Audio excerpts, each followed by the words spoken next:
Yeah, my name is Bill Plimpton. I'm a New York City independent animator, and my name of my film is Idiots and Angels. Plus, we show a short called Hot Dog. It's about an asshole guy who wakes up one morning and he has wings on his back, and he doesn't like it because the wings make him do good things.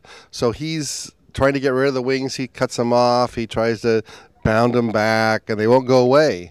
And so obviously this is his soul speaking to him: change your life, become a good person. So it's kind of a morality tale, but I really don't like morality tales. I really want to do something that's amusing and fascinating, and it's an interesting character development story. I was at a festival in France, and this kid asked me what my next film would be. And off the top of my head, I don't know where it came from, I said, an asshole guy wakes up one morning with wings on his back. And he goes, "Oh, wow, that's a great idea." And I said, "Hey, yeah, that's not a bad idea." And so that night, actually, when I was in my hotel room, I started drawing, and it just flowed. It just came so easily. It was such a fun concept. Another interesting thing about this film is that there's no dialogue. I felt that a lot of my shorts did very well without dialogue. They sell overseas very well. There's a lot of expense in doing subtitles and voiceovers. So I wanted to keep this film very pure, visually a visual kind of poem without words. And so consequently, I used a lot of music. The music is sort of in place of the dialogue. It's almost like an opera or a long music video.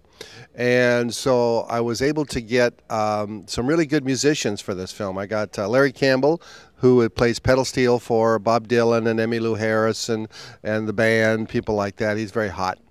And then I got Pink Martini, who actually Thomas Lauderdale did a cameo in one of my live action films back in the 90s before he did Pink Martini. And so he's been a big supporter. He's also from Portland, Oregon, which is where I'm from. And also my brother works in the band. He's one of the band guys. So they're very supportive of my films. I'm supportive of his music, and his music is so great. The Pink Martini music is so good in the film. And then finally, we had Tom Waits. And about 2 weeks later, I got an email from Tom's wife saying, "Tom likes your film.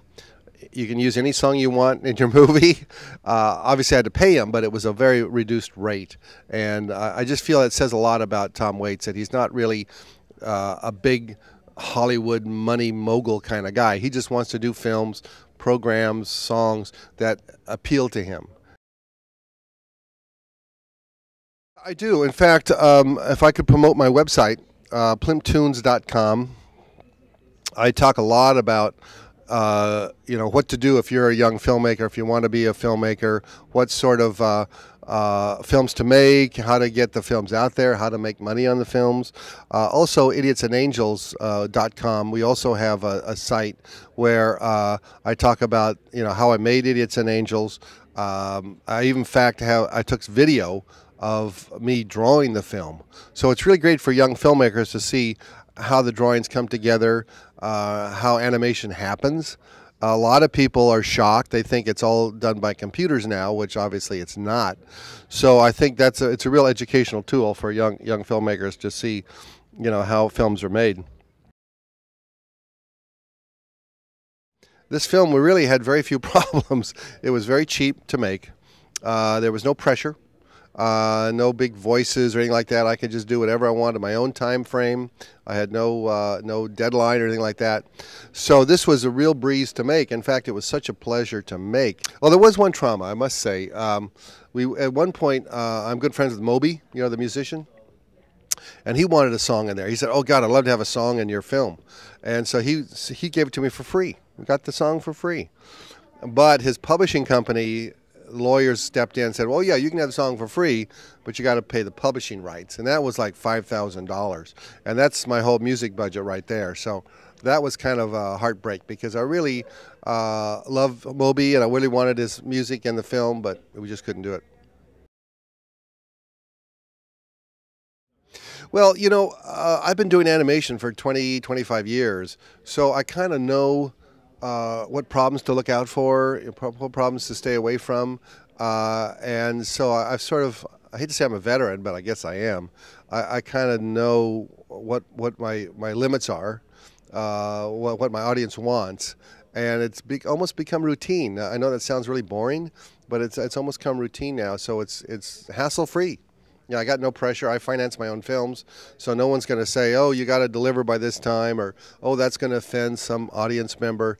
So I'm my own producer, and that's kind of a nice situation to be in.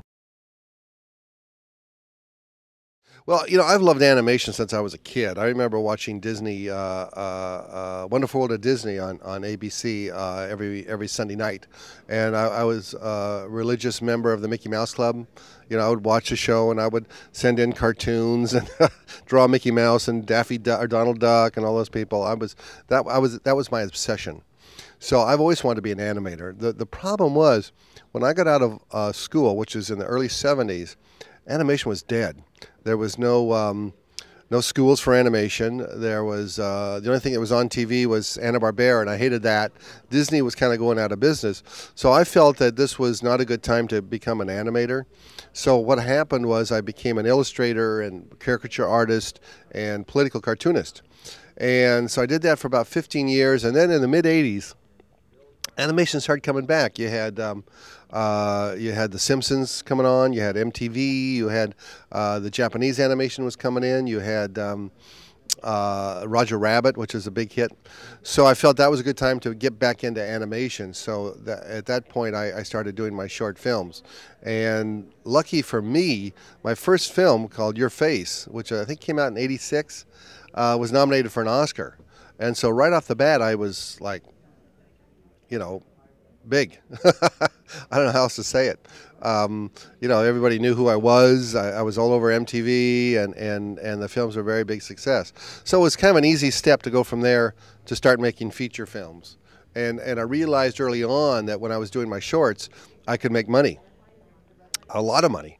And so I used that money to finance the features, and that's how I survived those early years.